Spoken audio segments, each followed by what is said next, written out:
Amém. Ainda em pé por um momento, por favor, vamos ler um lindo texto da palavra do Senhor que está em Isaías, capítulo de número 43, verso de 1 até o 3. Se você tiver Bíblia, você pode usar ou acompanhar aqui na mídia. Você que está nos acompanhando na sua casa ou revendo este culto.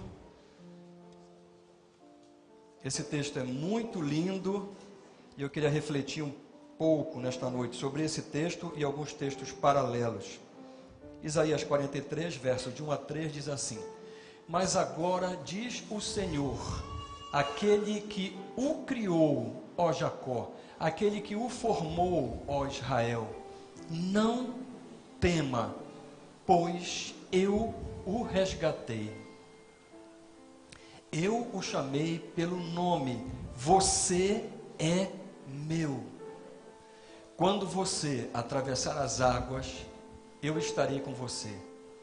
Quando você atravessar os rios, eles não o encobrirão. Quando você andar através do fogo, não se queimará. As chamas não o deixarão em brasas. Pois eu sou o Senhor, o seu Deus, o Santo de Israel, o seu Salvador. Dou o Egito como resgate para livrá-lo, e a Etiópia e Sebá em troca de você. Feche seus olhos por um momento. Pai, em nome de Jesus, te pedimos que tu continues falando conosco através da tua palavra, Senhor, e que ela penetre profundamente em nossos corações. Nós oramos a ti em nome de Jesus. Amém. Por favor, tome assento. Esse texto é muito lindo e hoje nós vivemos um momento bastante interessante, confesso para os irmãos. Primeiro que é Dia das Mães, não é? Então, querendo ou não, é um momento especial. E não tem como a gente não fazer alguma coisa, não homenagear, não ter um carinho especial pelas mães, né? Eu falo uma coisa que assim é meio, o ditado meio tiririca, eu diria assim, mas é verdade, assim, pai é pai, mas mãe é mãe, não é? Porque quem tem mãe, não é? E reconhece isso, sabe que mãe é especial, é diferente, não é? Quando fala de mãe também, por favor, Rosivaldo, pega o controle, tira esse sweep aqui, porque ele está batendo no microfone, está... E quando a gente fala em mãe na Bíblia, a gente não pode deixar de falar em Maria, porque realmente eu amo Maria. Eu imagino Maria, eu fui até lá, eu e Mônica, né? Lá na cidade, Nazaré, nos lugares, nas passagens todas históricas, e eu vou dizer para você a minha concepção de Maria pelas Escrituras. Maria é uma mulher como você, era uma mulher muito simples, era simples, muito simples, era uma mulher serva, crente em Deus, muito crente, e assim, eu vejo que ela era uma mulher muito doce, era uma mulher assim, como os nossos filhos, as nossas filhas, que eu já estou mais velho, né? Então eu vejo assim, quando eu olho, penso assim em Maria, eu olho parecido com a Rebeca, parecido com as jovens que a gente tem aqui.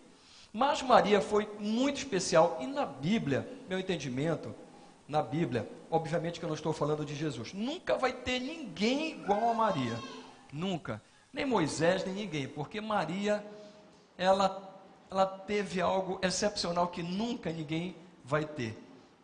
Ela carregou no ventre dela o Salvador dela e o Salvador da humanidade.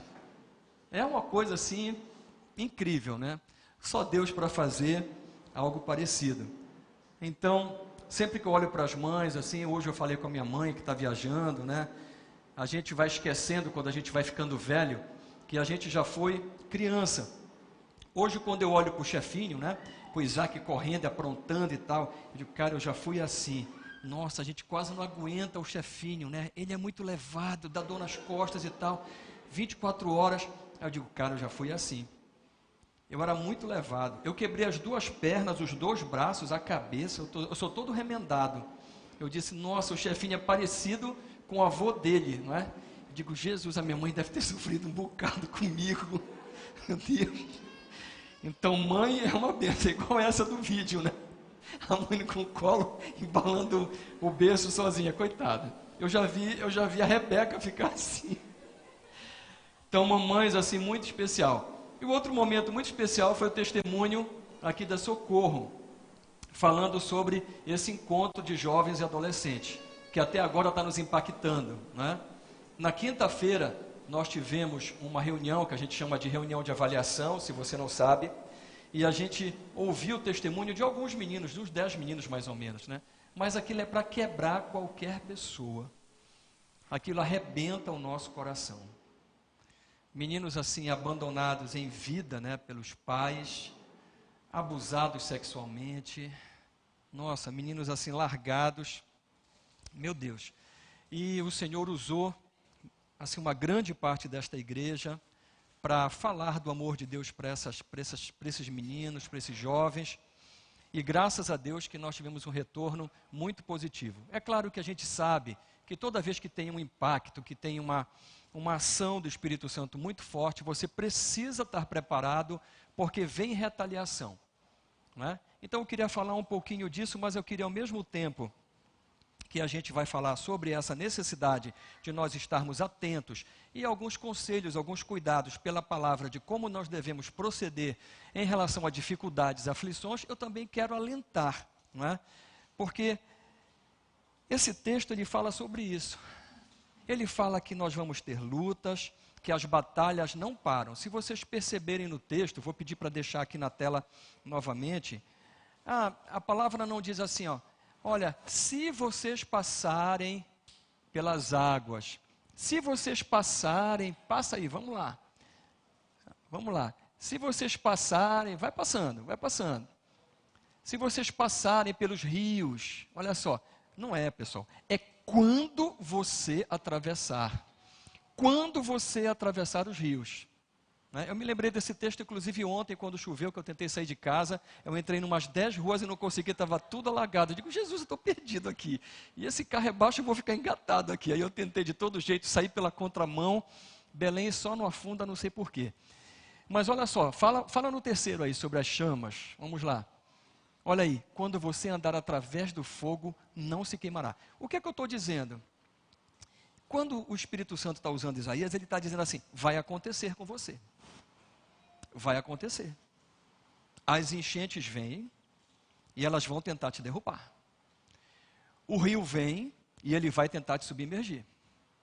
As chamas vêm, o fogo vem e ele vai tentar acabar com você, destruir com você.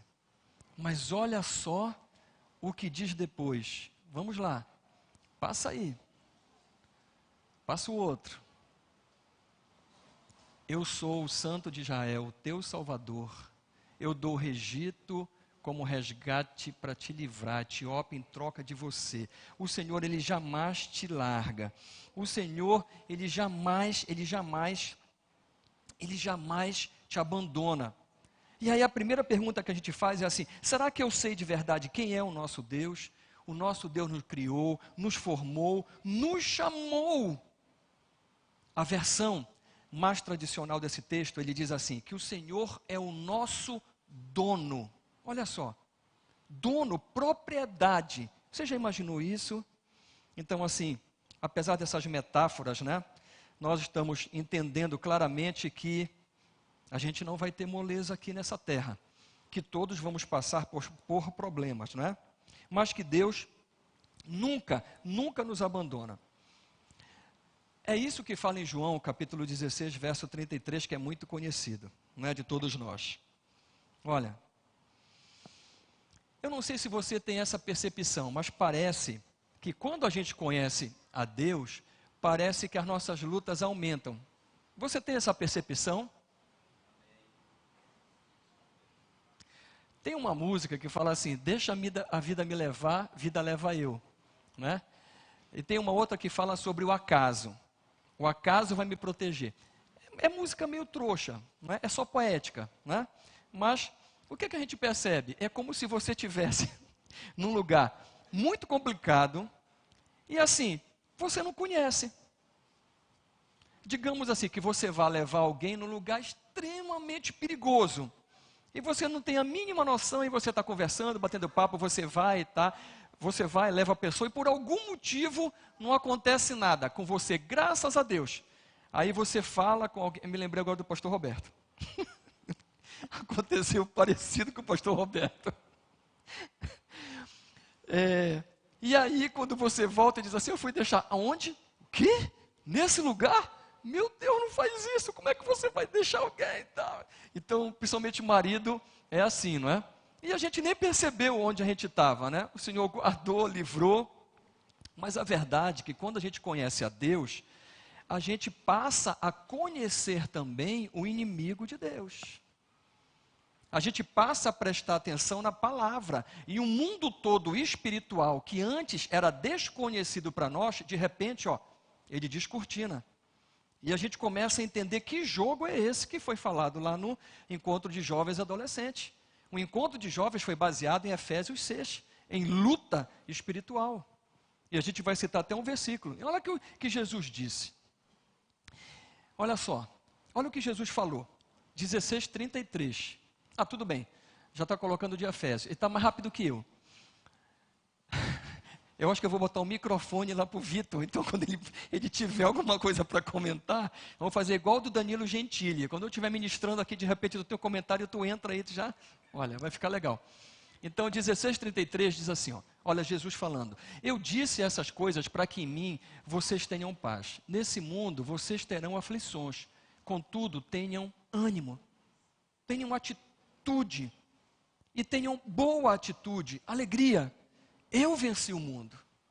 Jesus, ele não nos prometeu um mundo sem rios, sem tempestades, sem enchentes, sem fogo. Não, ele não prometeu. Ele prometeu vitória sobre isso. É diferente. Quando a gente... Olha, então bota lá Efésios 12. Vamos lá. 6:12. Que é muito interessante. Olha só. Olha só quando a gente vem para Jesus, os olhos da gente descortinam, né? É o que aconteceu com esses meninos agora no encontro. Pois a nossa luta não é contra seres humanos. Olha só. Que negócio esquisito. Mas contra os poderes e autoridades. Contra os dominadores deste mundo de trevas, contra as forças espirituais do mal nas regiões celestiais. A gente lê isso, eu sei que quando a gente ouve as coisas de Deus, ouve a palavra de Deus, e não tem Espírito Santo, esse é um problema muito sério. A gente vai transformar a Bíblia em nossa inimiga. Mas quando a gente tem o Espírito Santo e passa a entender as coisas pelo Espírito, a gente começa a ter uma nova concepção das coisas. Quando a gente nasce de novo, a gente percebe de verdade que tinha uma pessoa aqui que foi enterrada com esse sistema maligno. E tem uma nova pessoa que ressurgiu pelo Espírito Santo. Teve um novo nascimento. A gente nasceu de novo. E a gente começa a perceber que esse jogo, ele é muito mais forte do que a gente imagina. Esse jogo não é um jogo contra seres humanos. Esse jogo não é um jogo Coreia do Norte contra Coreia do Sul, Venezuela contra Estados Unidos. Não é assim.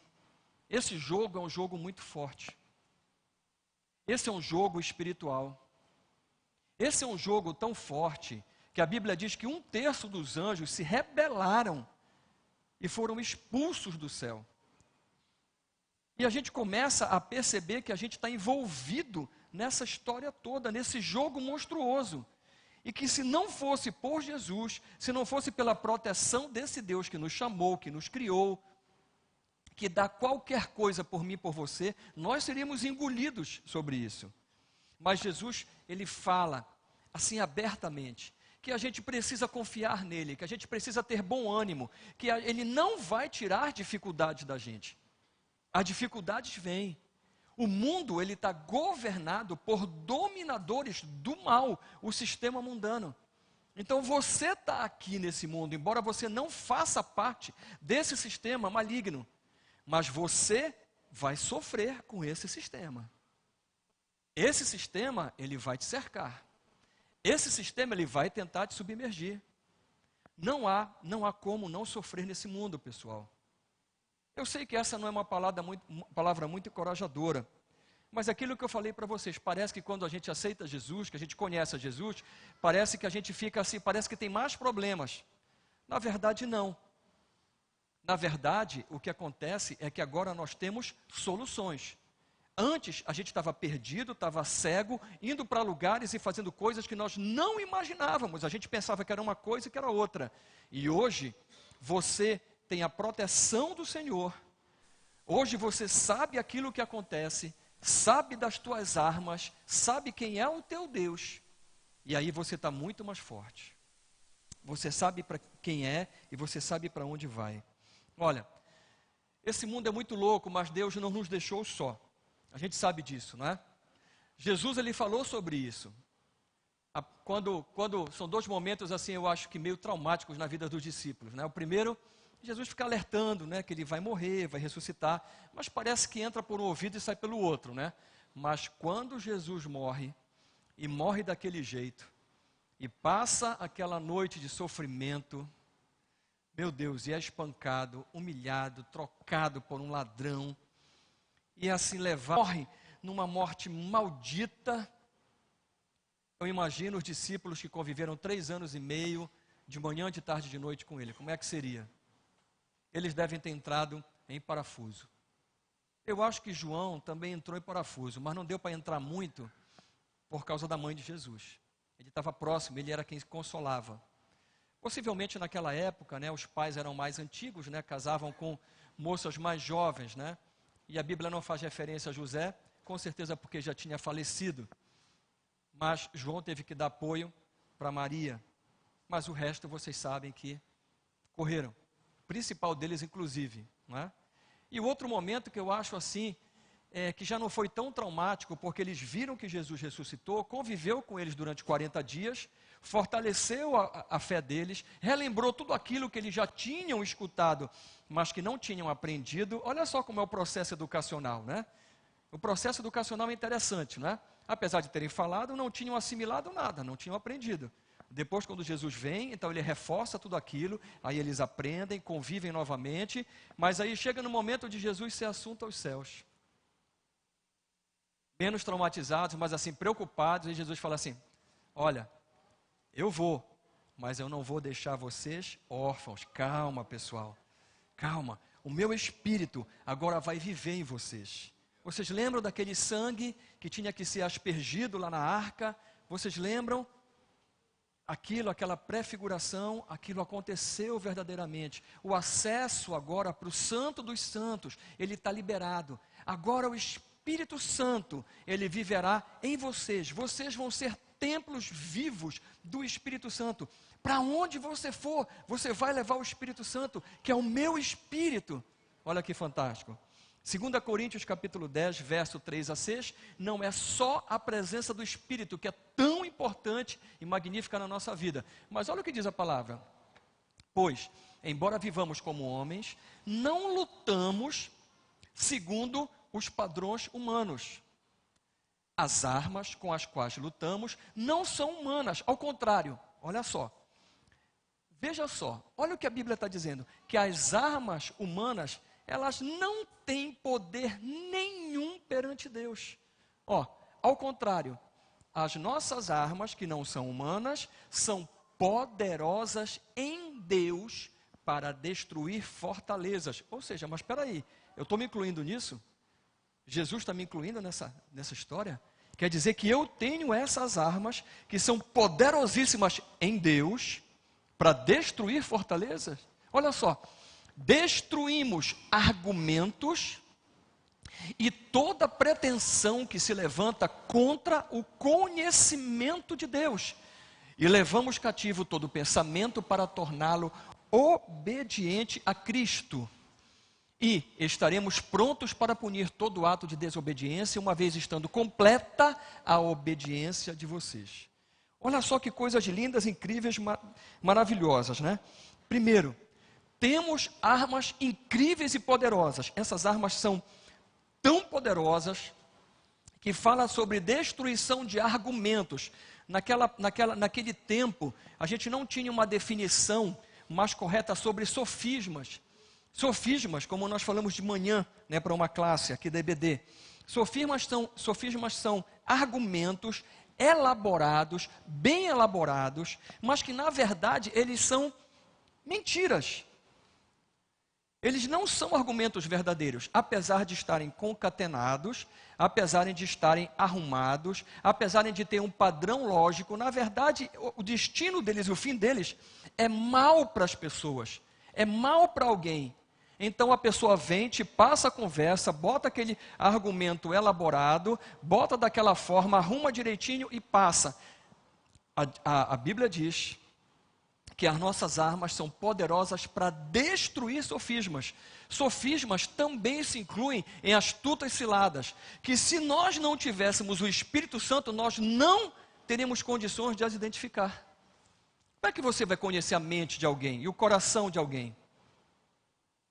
Nós podemos ser enganados por muito tempo, mas mais do que isso, ele diz que essas armas que são poderosas em Deus, elas são para destruir fortalezas. E aí a gente pode enumerar 2 tipos de fortaleza. A primeira, que talvez seja a mais escondida e a mais difícil de ser percebida, são as fortalezas internas. Quando ele fala em espiritual, nós estamos falando sobre espírito e sobre carne. Nós estamos falando sobre santidade e pecado.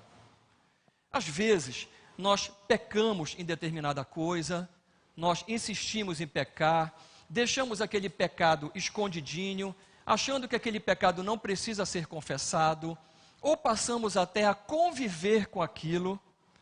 A gente acostuma com tudo, pessoal. Está aí o complexo de Estocolmo aí para a gente analisar. A gente acostuma com tudo, até com aquilo que não presta.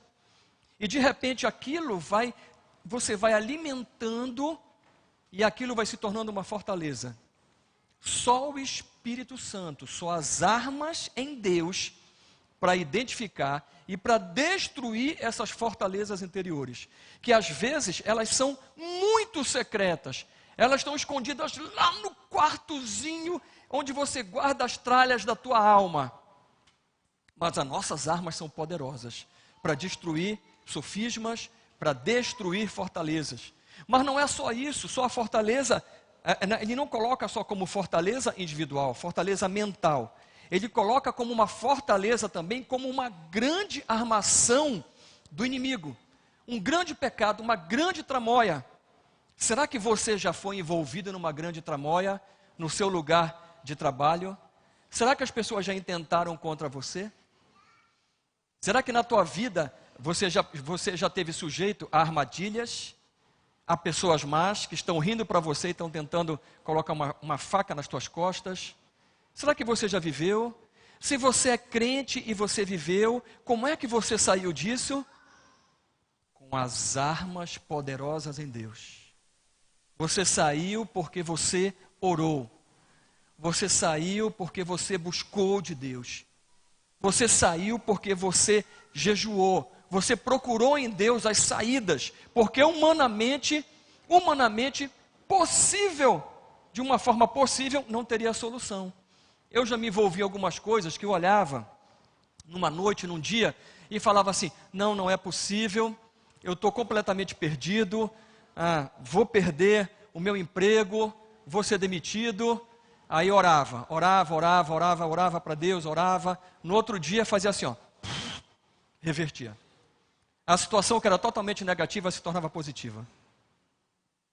É impressionante como nós estamos nesse mundo, mas o Senhor não nos deixou só, deixou o Espírito Santo para guiar a nossa vida, para guiar a nossa mente, para nos dar discernimento, mas colocou armas poderosas nas nossas mãos para derrubar fortalezas. Quando a gente fala em Efésios capítulo 6, e é bom a gente estar sempre lendo Efésios capítulo 6, a gente fala sobre isso, sobre a armadura de Deus, comparada naquele momento com o cenário romano. Mas a gente sabe que nós precisamos continuamente da armadura de Deus. Um cristão de verdade, ele tem que zelar pela justiça. Ele tem que ter o evangelho pronto para poder se movimentar e proteger os seus pés. Ele tem que buscar a todo custo a verdade e viver a verdade. A mentira, ela tem um pai. E esse pai é inimigo de Deus. Nós sabemos que nós temos um escudo que nós precisamos, porque o nosso adversário, ele não está em nenhum momento parado. Ele está todo o tempo tentando derrubar você, derrubar a mim. Ele está tentando ferir a você e a mim o tempo inteiro. E nós precisamos do escudo da fé, porque nós podemos apagar tudo que vier do nosso adversário. Mas para ter fé, queridos, nós precisamos de palavra, e essa palavra descer do nosso entendimento, da nossa razão, transformar o nosso entendimento e descer verdadeiramente ao nosso coração. E criar uma fé verdadeira, uma fé forte, muito forte, uma fé inabalável. Mas nós estamos em guerra e nós precisamos de duas coisas fundamentais. Nós temos que proteger a nossa mente, é onde as batalhas dão. Essa batalha invisível, esses dardos inflamados, essas setas, elas vêm te atingir basicamente no teu intelecto, na tua mente. As fortalezas, elas vêm para serem criadas aqui na tua mente. E você precisa do escudo da fé, mas você não pode deixar barato para inimigo que só quer te matar de modo contínuo, roubar e destruir, e que não tem perdão, e que você não pode deixar de vigiar, não pode ficar desatento e não pode deixar de atacá-lo. A Bíblia em nenhum momento fala para a gente fugir de Satanás e dos demônios. Olha só que interessante. A Bíblia fala para a gente ter cuidado com a gente mesmo. Com a aparência do mal, com as nossas concupiscências, a gente tem que ter cuidado com isso. Mas ela não fala para a gente fugir dos nossos inimigos. Pelo contrário, ela diz para a gente colocar a espada do Espírito na mão e atacar.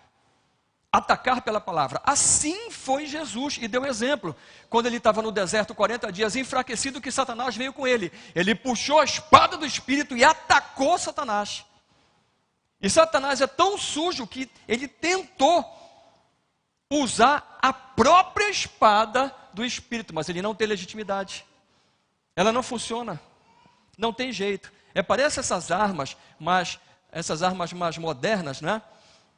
De polícia, que você pega a polícia e ela lê as impressões digitais do policial. Então, se você pega a arma dele e leva, não tem jeito, porque ela não vai funcionar de jeito nenhum. Ela só funciona com aquele policial que colocou as digitais lá. Não adianta ele usar. Não adianta usar. Mas ele usa a si mesmo. Ele tenta amedrontar e tenta usar a si mesmo. Por quê? Lembra dos sofismas? Argumentos. Mas se tu és filho de Deus, olha, se tu és filho de Deus, olha o argumento, repara a sua lógica. Manda que essas pedras se transformem em pães. Tu pode te jogar daqui, dar a ordem aqui para os teus anjos, não vai acontecer nada. Tu não és criador de tudo? Olha o reino, te dou tudo. Ó. Eles entregaram tudo na minha mão, tu entregaste para eles, entregaram para mim. Eu te entrego tudo de volta. A gente precisa prestar atenção que a gente está num mundo que está uma loucura, mas nós precisamos nos revestir fundamentalmente do amor de Deus, que é o elo da perfeição. A paz como juiz. Tem um texto que é muito lindo, é um pouquinho longo, mas é muito lindo, que fala sobre isso, que nos anima e que, assim, ele clareia um pouco tudo isso que a gente está falando. Colossenses capítulo 3, verso 14 a 16. Não é muito longo. Colossenses capítulo 3, 14 a 16. Olha só o que esse texto diz. Acima de tudo, porém, acima de tudo, sobre todas as coisas, pessoal, qual é o grande mandamento, pessoal? Qual é a essência de Deus? Então ele diz assim, olha gente, o óbvio, sobretudo, porém, revistam-se do amor, que é o elo perfeito. A perfeição é o amor.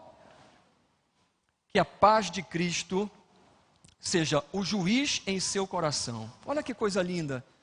Gente, nós temos decisões a tomar, nós temos escolhas, a vida da gente é feita de escolhas o tempo inteiro. Esse final de semana passado, eu e a Mônica, nós estivemos com um casal, e a gente estava falando com eles sobre escolhas. E eu estava falando com escolhas e chamando a atenção, e falando assim, não olha para a Campina Verde, não olha, eu sei que é tentador, olha para a vontade de Deus, será que a vontade de Deus é a Campina Verde? Você plantou isso? Você fez alguma coisa para ter isso? Não deseje aquilo que você não trabalhou, aquilo que você não fez. Repensa a tua vida, repensa as tuas escolhas. E esse casal não ouviu. A paz de Cristo, ela é um árbitro nos nossos corações. Mas para que isso aconteça, você precisa ser tratada. Você precisa estar sensível ao Espírito Santo de Deus. Você precisa sair um pouco de você. Talvez até destruir algumas fortalezas, para que você tenha audivelmente o som da paz de Deus nas tuas decisões. Não decida pelas campinas só porque elas são verdes. Não faça isso. Ouça a paz de Deus. Às vezes é o contrário, é o lugar oposto, mas é onde você vai ter liberdade, é onde você vai ter paz, é onde você vai ter a presença de Deus. Eu lembro de uma história, de uma piada, que o cara, antes de morrer, ele teve um sonho, e nesse sonho ele foi para o inferno. Aí quando ele chegou no inferno, cara, era uma loucura, era assim um negócio maluco e tal, era maravilhoso, era mulheres e tal, prazeres, bebidas, um ambiente lindo, olhava um negócio incrível, inimaginável. Aí Satanás recebeu o cara, falou tudo e tal, não sei o que e tal. Aí nesse sonho, né, aí agora chega, não, tudo bem, agora vamos conhecer o céu. Aí, não precisa, já tomei minha decisão, morrer venho para cá. Não, vamos conhecer o céu, vamos conhecer o céu. Não, já tomei minha decisão. Aí fechado, tomou a decisão, aí o cara morreu. Aí quando o cara morreu, ele foi para o inferno. Perdão. Quando ele chegou no inferno, ele disse que estava tudo diferente. Tudo diferente. Que estava horrível. Que era um mar de fogo. Que era um negócio assim, terrível, terrível, terrível. Agonia, choro, terror. Imagina algo muito ruim. Aí Satanás aparece para ele e fala assim, sim, e cadê o inferno? E ele assim, não, ali a gente estava em campanha, agora está valendo. Agora é realidade. Antes não, antes eu estava em campanha, então eu estava jogando tudo para ti, olha. Eu estava colocando todas as coisas, eu estava pintando assim, ó, para você, ó. Agora que tu já morreste, não tem mais volta, agora tu vai conhecer o inferno verdadeiramente. Isso é uma brincadeira, evidentemente, mas quando a gente pensa, quando a gente pensa no nosso adversário, quando a gente pensa que ele é o pai da mentira, quando a gente pensa que ele só vive para enganar a gente, e só vive para mascarar as coisas, e que o objetivo dele tríplice é roubar, matar e destruir, a gente tem que ter atenção com esse inimigo. Quando a gente diz que a paz de Cristo, ela seja o juiz, a gente precisa estar sensível ao Espírito Santo. E mesmo que tenha dificuldade, se Deus está colocando essa paz no teu coração, se você está orando, ouça a voz de Deus. Olha só, visto que vocês foram chamados para viver em paz, como membros de um só corpo, é uma outra coisa que eu aprendo. Igreja, cristãos, nós fomos chamados para viver em paz, nós somos membros de um só corpo. Olha, o Mário deve estar na casa dele assistindo. O Mário deu uma topada no pé. O Mário ficou uma semana estragado, sofrendo por causa de uma topada num dedo, numa unha do pé. Ele ficou não sei quantos dias no hospital, saiu antes de ontem tomando antibiótico e por uma graça de Deus não foi preciso uma cirurgia. Olha só. O corpo todo sofreu, mas não foi só ele, a família inteira. Olha só. Quando a Bíblia diz que nós somos um corpo, significa que a gente precisa de paz, a gente precisa de renúncia, a gente precisa de perdão, mas a gente, para funcionar como corpo do Senhor, como igreja, a gente precisa de unidade. E a unidade só vem pela obediência. Obediência ao Senhor. Vamos lá, complementar.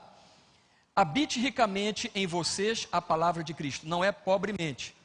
não é eventualmente, mas é ricamente, com abundância, a palavra de Deus. Ensinem e aconselhem-se uns aos outros com toda a sabedoria, não terrena, celestial.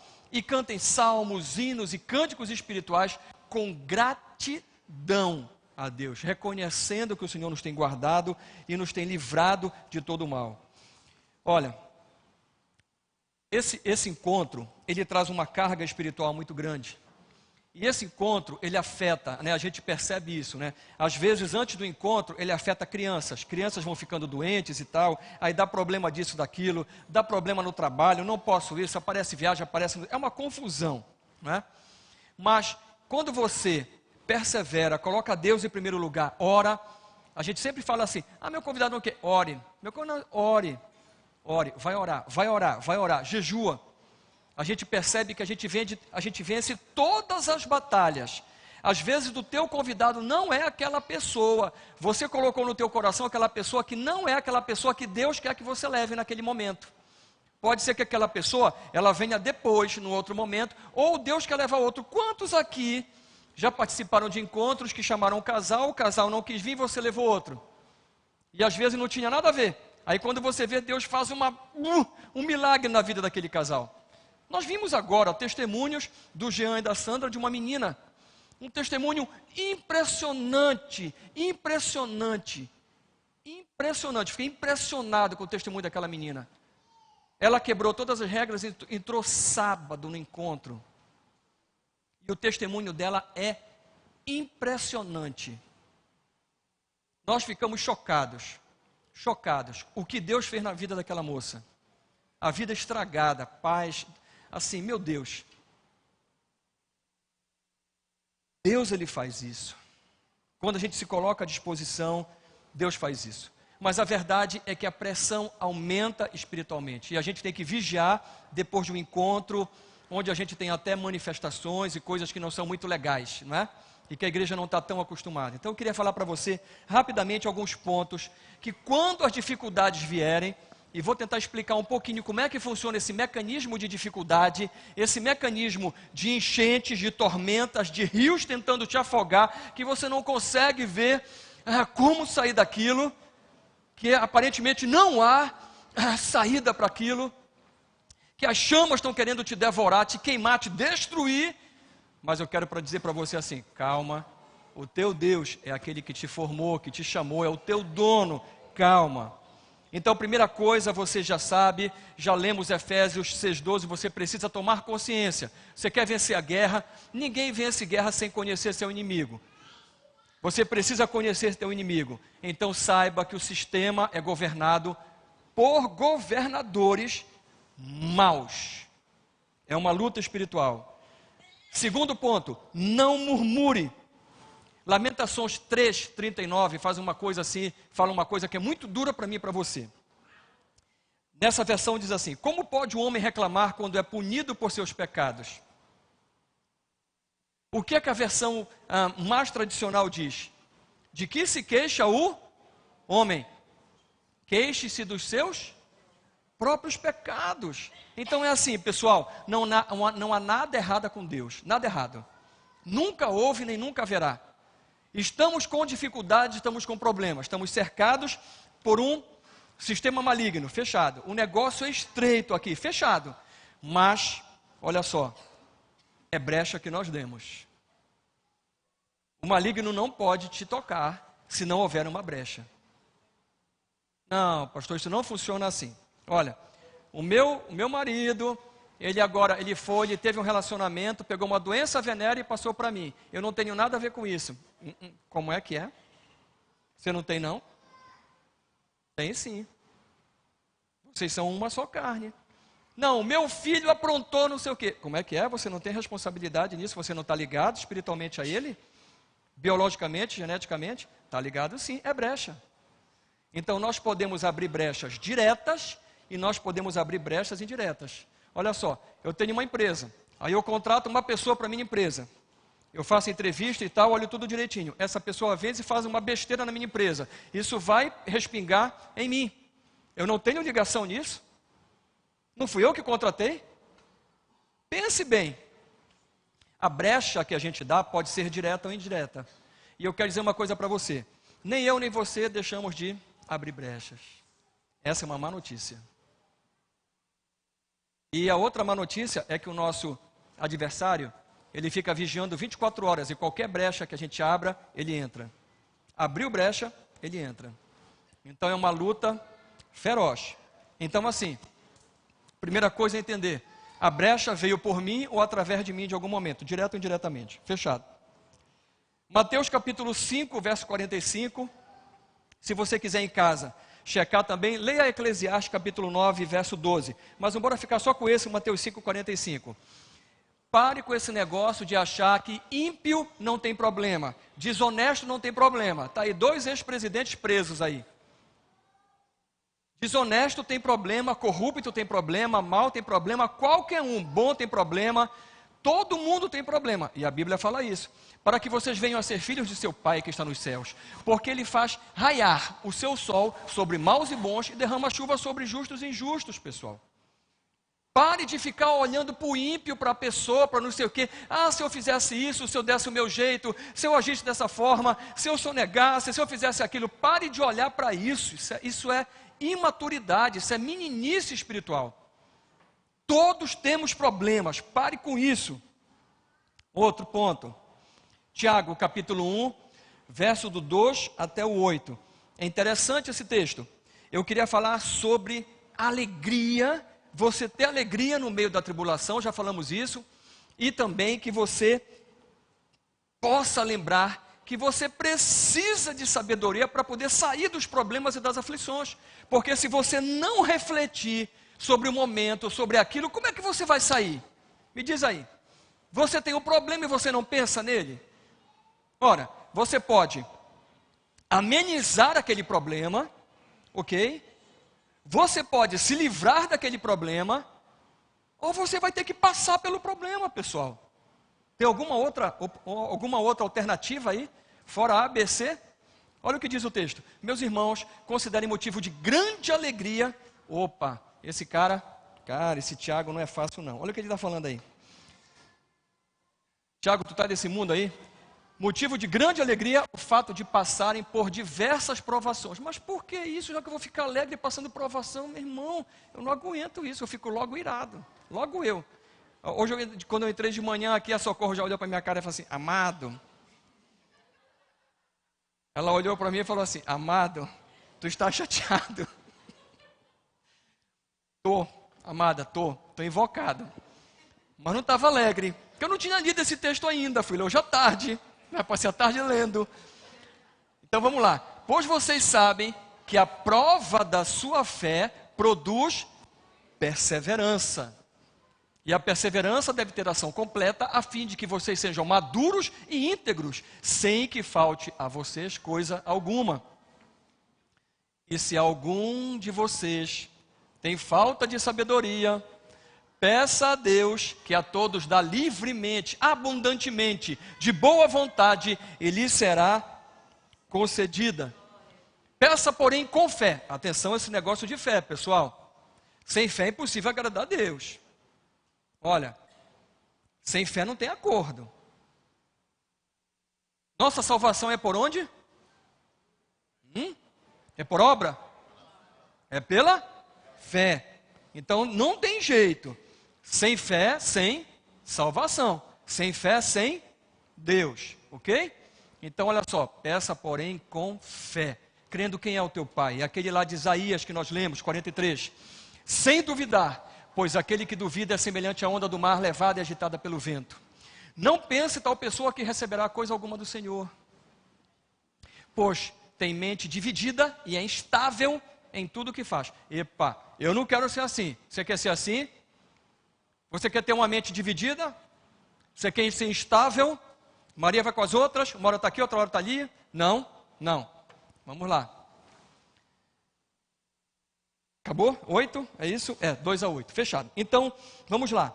Primeiro, parece uma coisa extremamente esquisita, que é a gente falar assim, meus amados irmãos, tende por motivo de grande alegria passar por tribulação. Tá doido, Tiago? Quem é que vai ficar alegre e tribulado?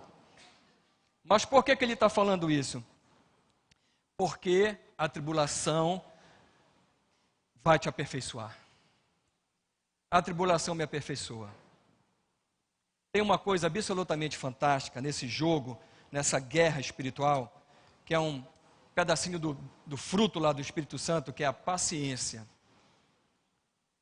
Eu lembro assim como Deus tratou a Mônica, que é um dos exemplos assim muito grandes. Que a Mônica, quando eu conheci, ela tinha pouca paciência, ela era muito geniosa e tinha pouca paciência.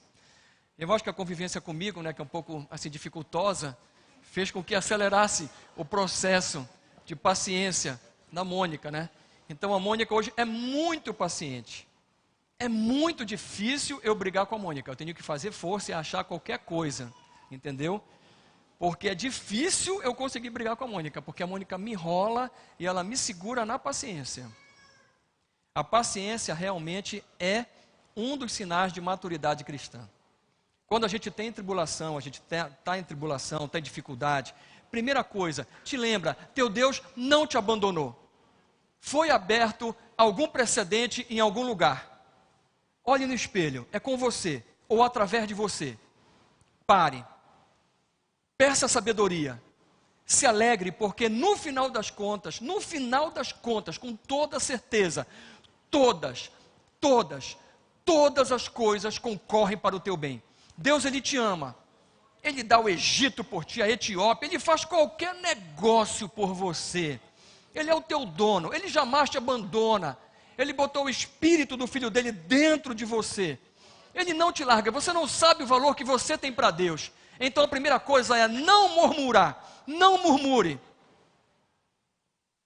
Não entre em roubada. Analise os fatos. Entregue para o Senhor.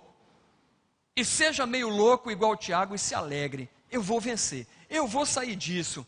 Eu não estou nem aí, eu vou dormir. Amanhã o Senhor vai dar o jeito. Hoje não pode. Essa semana eu vi um casal aqui da igreja, que eu não sei se está saindo, está vendo. Mas assim, esse casal estava numa dificuldade imensa. Esse casal por si só, ele não conseguiria de jeito nenhum sair da situação que eles estavam. Não conseguiriam. A situação era muito grave. Aí nós ficamos sabendo, aí os amigos ficam sabendo, aí começa uma articulação. Rodrigo sabe de que eu estou falando. Começa uma articulação. 24 horas, a situação do casal reverteu. 24 horas. Aí eu te pergunto, em 24 horas tu passaste extremo sofrimento, extrema dor, foi uma agonia que já vinha se arrastando por meses, e você não tinha de fato entregue para Deus. No momento que orou, que entregou, Deus reverte a situação em 24 horas. Inacreditável, o nosso Deus é assim. Aí eu te pergunto, adiantou ficar triste, preocupado, amargurado, angustiado, sem dormir, doente, com a pressão alta, quase morrendo de ataque cardíaco, assim, num sofrimento maluco, adiantou?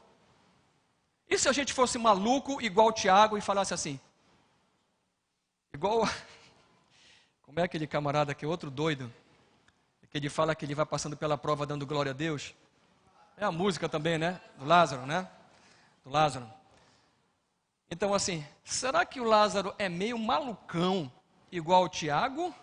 Ou o Lázaro entendeu o negócio e até passou para a gente ir se alegrando na prova, na tribulação e dando glória a Deus? Você sabe o dia de amanhã?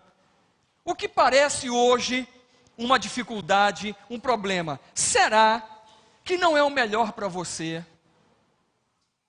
Será que o teu marido perder o emprego não foi o melhor para você?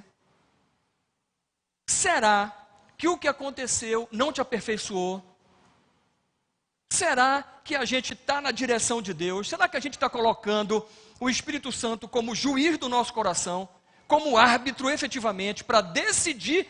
O que é um árbitro? O que é um juiz? É aquele que vai sentenciar, pessoal.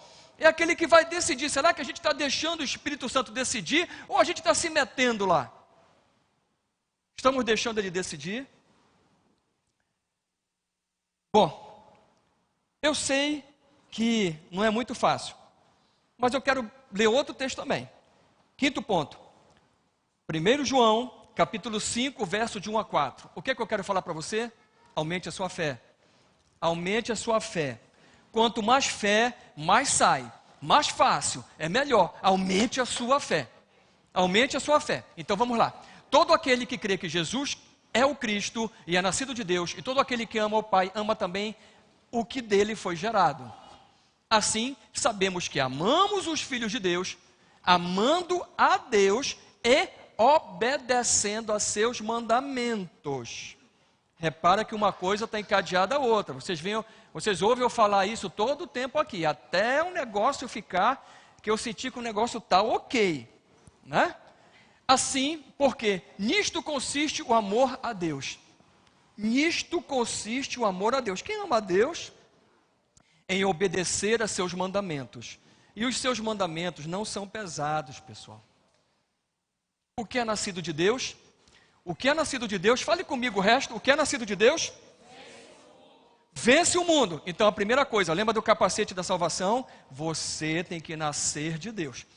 Essa conversa, esse papo, essa reflexão, não é para quem não é nascido de Deus. Se você não entregou tua vida para Jesus ainda, pare e entregue. Se você está afastado, ouça e volte hoje. Isso é para quem é nascido de Deus. Vou repetir. O que é nascido de Deus vence o mundo. Lembra o mundo? O sistema maligno, governado por entidades malignas, ok? E esta é a vitória que vence o mundo, a nossa fé. Então olha só, como vencer o mundo, como vencer o sistema maligno, só tem um jeito, a fé. A fé. Então nós precisamos aumentar nossa fé. E como é que a gente faz para aumentar nossa fé? Ama a Deus. Porque quem ama a Deus, obedece aos mandamentos. Alguém obedece alguma coisa sem conhecer? Não, ninguém é maluco. Então para obedecer você precisa conhecer. Conheça Deus. Fortaleça seu espírito. Mateus 26, 41. Todo mundo já sabe disso, né? A gente precisa ficar com o espírito fortalecido. Vigiem. Olha só que interessante. Sempre vem antes da oração, né? Vigiem e orem para que não caiam em tentação. O espírito está pronto, mas a carne é fraca. A gente precisa orar, mas antes a gente precisa vigiar. Eu dei o exemplo hoje lá na EBD, porque o pessoal dá sempre exemplo de 2 cachorros, eu mudei um pouco esse negócio de cachorro, botei galo. Então eu vou dar um exemplo aqui para você, é mais ou menos assim. Era um dono de uma rinha lá de galo, que era amigo do Aldrin, e ele tinha 2 galos. Um amarelo, é brincadeira pessoal, um amarelo, um galo amarelo e um galo vermelho. O galo vermelho parece aquele do Gedilson, né? Pequenino, mas valente. Então é o seguinte, o cara, ele era proibido de apostar, mas ele tinha o laranja. Então ele pega um laranja e diz assim, essa semana tu vai lá e aposta 5 mil no amarelo, no galo amarelo. Aí o cara fechado. Aí eu vou te dar 10%. Bico calado e tal, é o acordo, fechado. Aí ganhava amarelo. Aí daqui a 15 dias e tal, olha, vai ter de novo a briga. Agora tu vai apostar 10 mil no vermelho. Aí o cara pegava, apostava 10 mil no vermelho e ganhava de novo. Aí daqui a 15 dias, o cara de novo, olha, 5 mil no vermelho, aposta lá 5 mil. Aí de novo o cara ganhava. Aí o cara foi nisso, né? Ganhando e iludindo um monte de gente durante muito tempo, né? Aí chegou um ponto que o cara que estava lá ameaçou ele e tal, aí foi criando amizade e tal, não sei o que, blá, blá, me conta o segredo, me conta, e o cara contou. Ele falou assim, não é simples, camarada, é simples. Quando eu aposto no amarelo, é porque eu turbinei o amarelo. Então eu dou vitamina, dou alimento, dou tudo para o amarelo. E o vermelho, eu deixo ele na míngua. Eu só dou bomba para ele. Ele parece que ele está forte, mas ele está fraquinho. Ele vai para lá, não aguenta e o amarelo ganha.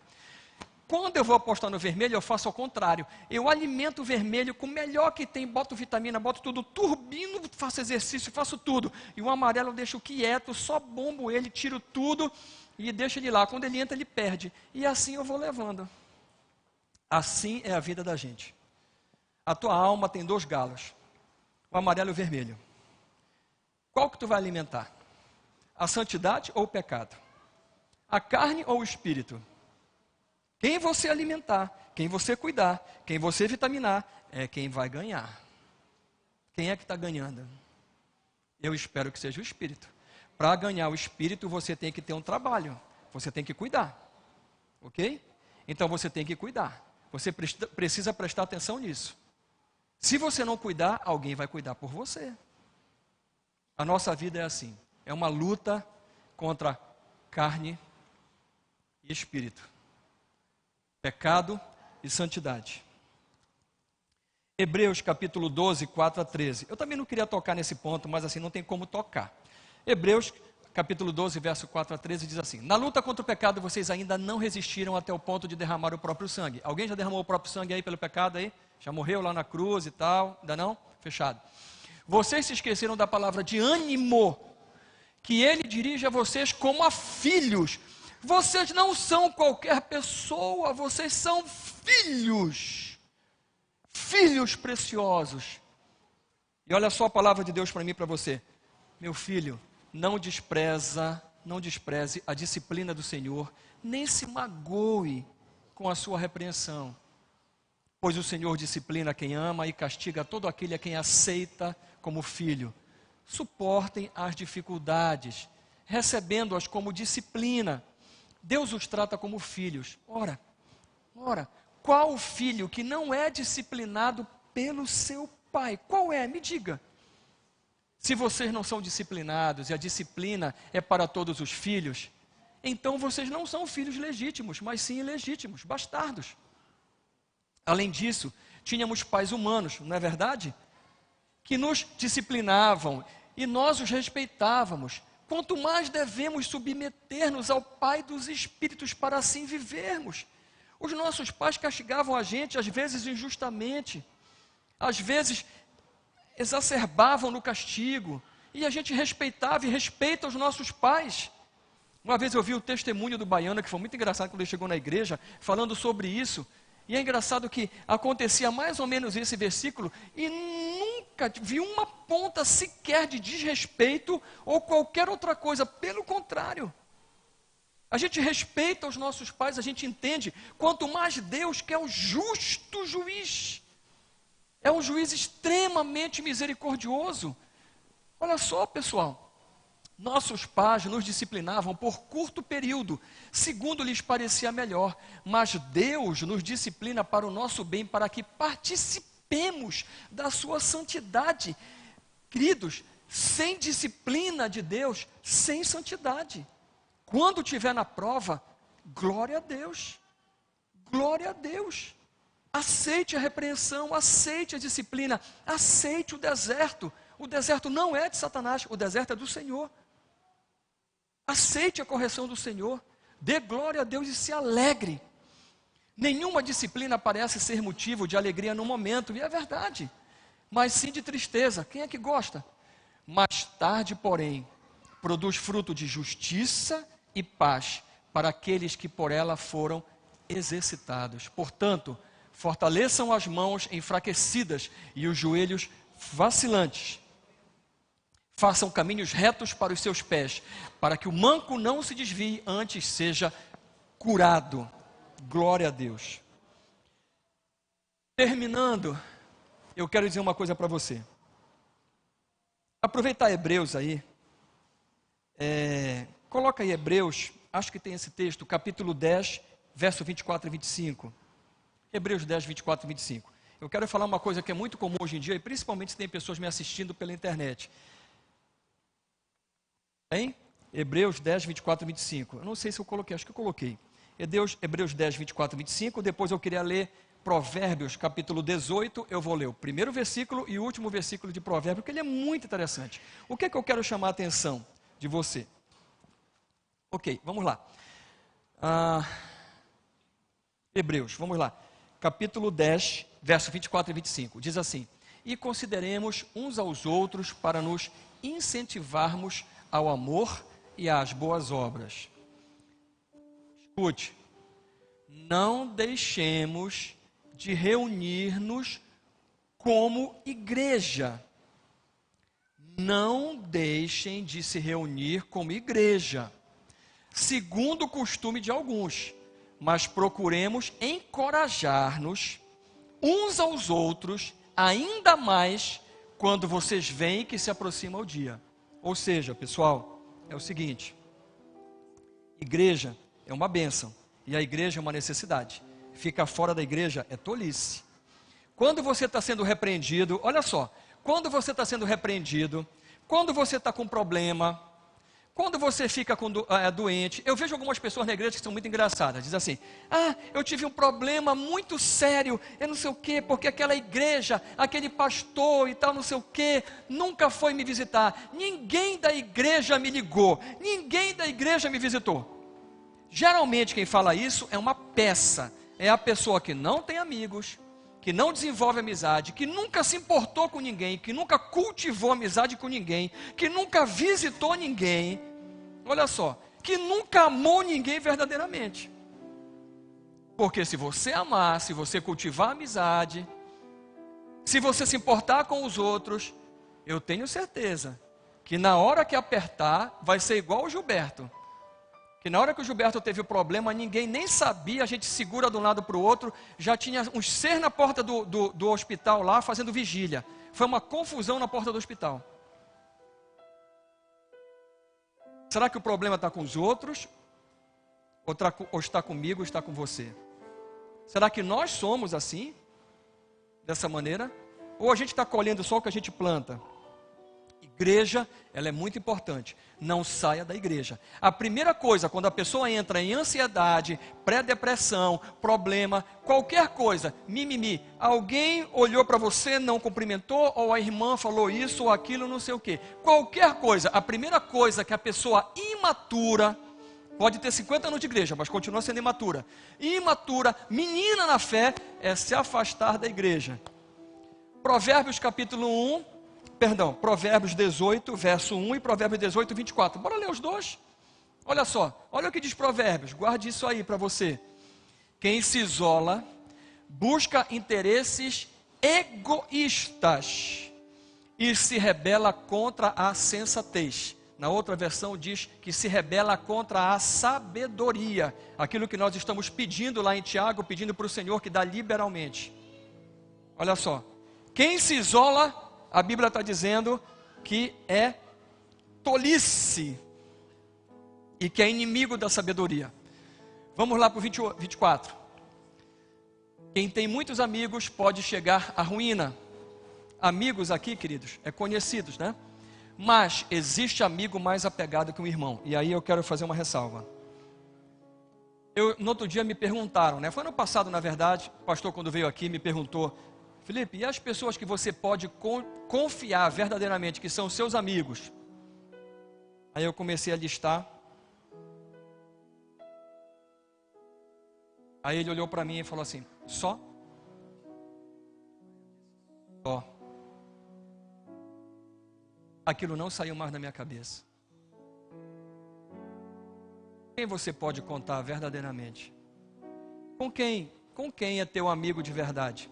Ou é teu amigo de selfie, de face, ou é amiga e tal, aqueles besterós, né? Que a gente vê por aí. Quem é que abriria a sua casa para você ficar nela? Quem é que te recebe a qualquer momento? Quem é que iria te socorrer com aquilo que tem e que não tem? Quem é que perderia a noite por você? Quem é que você faria a mesma coisa? Quem é que você confia? Quem é que te diz as verdades que você precisa ouvir? E que você, mesmo com o risco de perder a amizade, diz para as pessoas o que é verdade, o que elas precisam ouvir, não o que elas querem ouvir. Quem são teus amigos verdadeiros? Quem são teus amigos mais chegados com o irmão? A igreja é um lugar para a gente desenvolver amizade.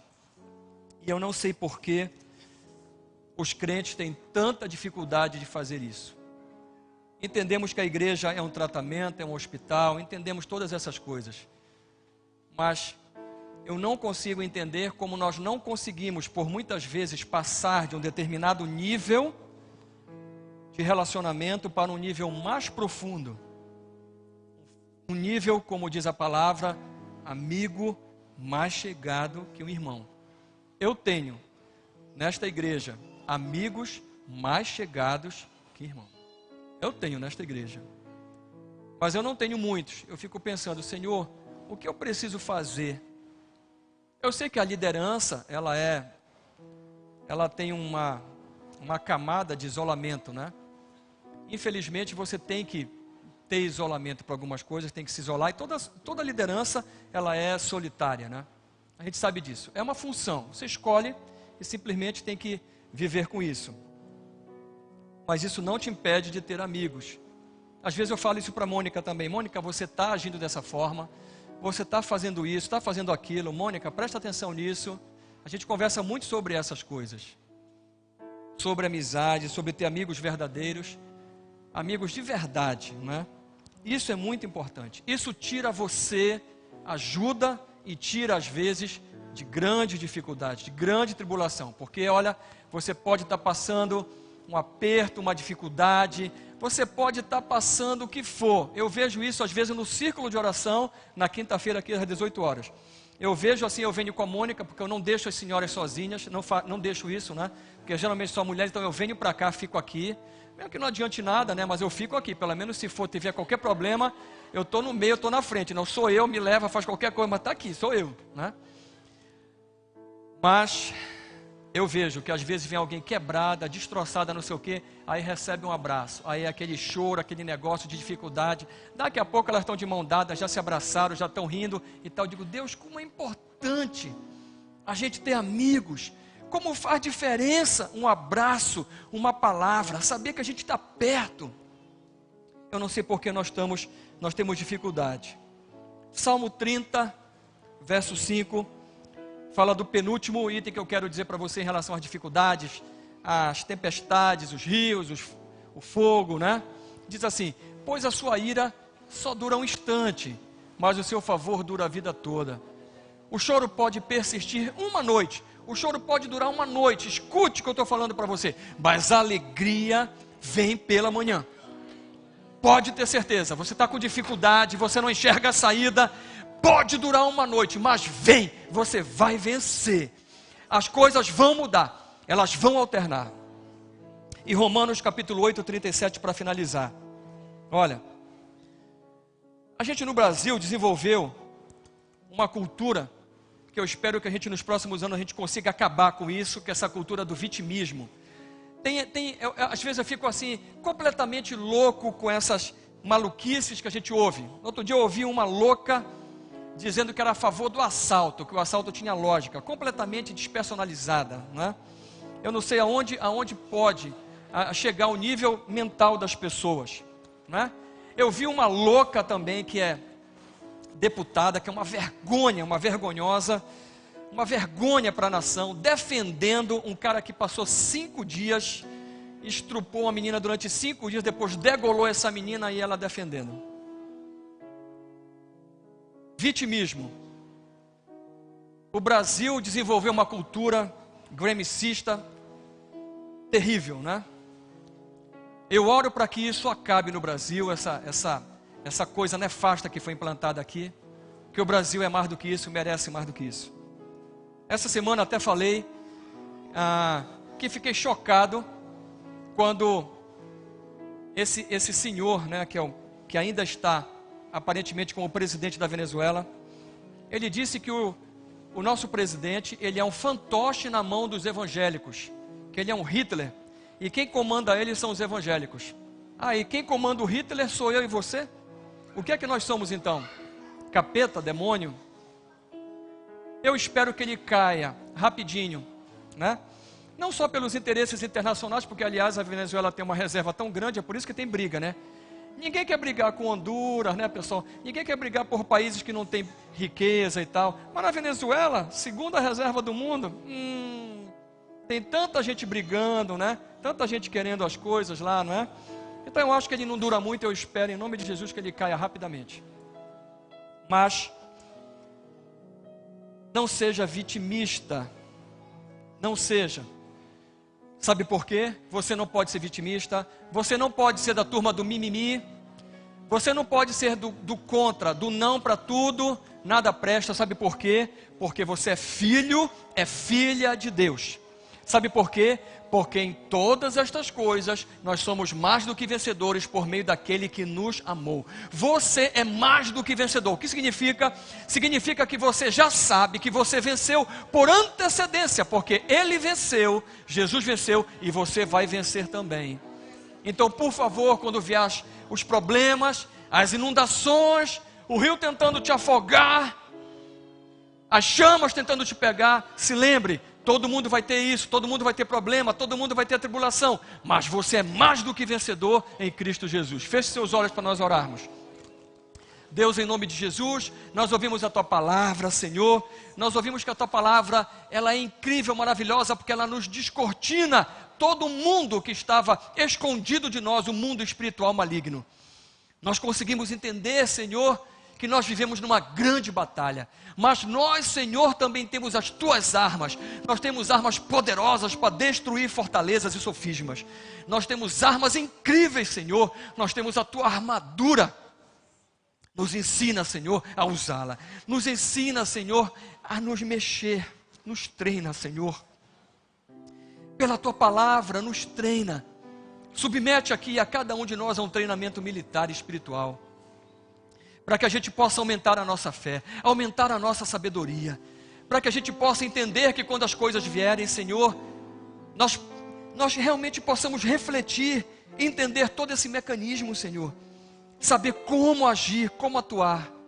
Deus, nós te pedimos em nome de Jesus, não nos deixa, Senhor, entrar nessa onda de vitimismo, de coitadinhos, não nos deixa enveredar pelos caminhos da ansiedade, da depressão. Não, Senhor, não, nós dizemos não. Nós queremos o Teu Espírito, Senhor. Nós queremos que verdadeiramente o Teu Espírito Santo, ele seja algo assim fundamental nas nossas vidas. Nós queremos que a Tua paz, ela seja o juízo, o árbitro das nossas decisões, das nossas escolhas. Nós não queremos escolher como o mundo, mas nós queremos escolher na Tua direção, da Tua vontade. Nós queremos submeter a nossa vida a Ti, a vida dos nossos filhos, a vida dos nossos pais, a vida dos nossos cônjuges. Nós queremos guardar tudo em Ti. Deus, nesse momento eu te peço em nome de Jesus, se alguém ainda não entregou sua vida, que possa fazer nesta noite, Senhor. Nesta noite abrir o seu coração. Tua palavra diz que quando nós abrimos o nosso coração verdadeiramente, a Tua palavra entra e gera fé no nosso coração, e com a boca nós confessarmos a Ti como Senhor e Salvador, nós seremos salvos, nós teremos o Teu Espírito para morar conosco. Deus, também se há alguém desviado, Senhor, se há alguém que largou a igreja, desengrejado, nós já ouvimos a Tua palavra e fala que é tolice se isolar, que nós precisamos de amigos mais chegados que os irmãos. Nós precisamos disso. Nós não temos o costume de não estar congregados, Deus, mas nós vamos perseverar sim na Tua palavra, na Tua doutrina. Vamos Te obedecer, porque obedecendo aos Teus ensinamentos verdadeiramente é prova que Te amamos. E o amor é o elo da perfeição. A Tua essência é o amor. Nos ensina, portanto, a Te amar, Deus, a Te obedecer e amar ao próximo como a nós mesmos. Nos ensina a Tua cosmovisão, Senhor. Nos ensina a atuarmos em eixos de influência para modificarmos essa cultura que se instalou no nosso país e até na nossa igreja com ensinamentos errados. Nos dá uma igreja, Senhor, em que a Tua palavra seja viva, seja eficaz, seja transformadora, curadora, ó Deus, essa palavra que penetre profundamente, Deus, e que salve vidas, que cure. Ó Deus, nós, enfim, entregamos a nossa vida a Ti, Senhor. Entregamos tudo que é nosso a Ti. Glorificamos o Teu nome, mesmo passando por tribulações, doenças, tristezas. Nós glorificamos o Teu nome, porque nós sabemos que o choro pode durar por uma noite, mas a alegria vem pela manhã. Nós sabemos que todas as coisas concorrem para o bem daqueles que amam a Deus. Nós sabemos, Senhor, que Tu és um Deus que nos chamou, que nos comprou, que Tu cuidas de cada um de nós, e nós Te amamos e louvamos por isso. Portanto, guarda a cada um de nós e as nossas famílias, Pai. Nós oramos a Ti, Senhor, agradecidos em nome de Jesus. Em nome de Jesus. Amém. Cobre-me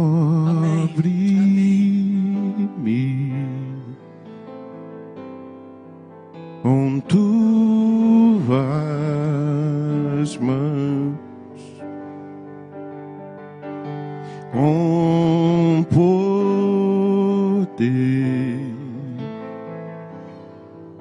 em me esconder, Senhor.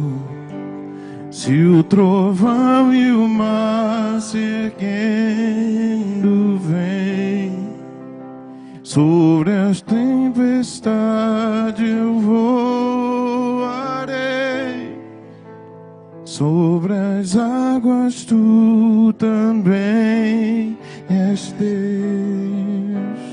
Descansarei, pois sei que és Deus. Descanse no Senhor. Amém. Estenda suas mãos, amados. Vamos à bênção apostólica. Se você quiser ficar em pé, já pode ficar, que a gente já está de saída. Esse Deus é o teu Deus, é o teu Pai, é aquele que te ama, aquele que jamais te deixa só. Que quando voltou aos céus, Ele deixou o seu Espírito para te consolar, para te ensinar, para cuidar de ti. Esse Deus, Ele nunca te larga. Você nunca está sozinho, nunca está sozinha. Entregue tudo para Ele. Aceite a correção, aceite o deserto. Quanto mais cedo você fizer isso, mais grato você for a Ele, mais o Senhor vai agir com rapidez. Porque você precisa, e eu preciso também, de um processo educacional. A gente precisa aprender. Aprenda com o Senhor. Quando você chegar na sua casa, ore novamente, deixe o Espírito Santo falar no teu coração, escute a voz do Senhor. Que o amor de Deus, o nosso Pai, a graça do nosso Senhor e Salvador Jesus Cristo, e a unção, a consolação, a doce presença do seu Espírito Santo esteja com você e com a sua família, e aqueles que recebem digam amém. Amém. A Bíblia diz que Ele é o amém, e você está dizendo amém. Jesus é o amém. Deus abençoe, queridos. Bom final de semana, boa semana. Bom retorno para as suas casas. E o mar se erguendo vem, sobre as tempestades eu voarei, sobre as águas tu também és Rei. Descansarei, pois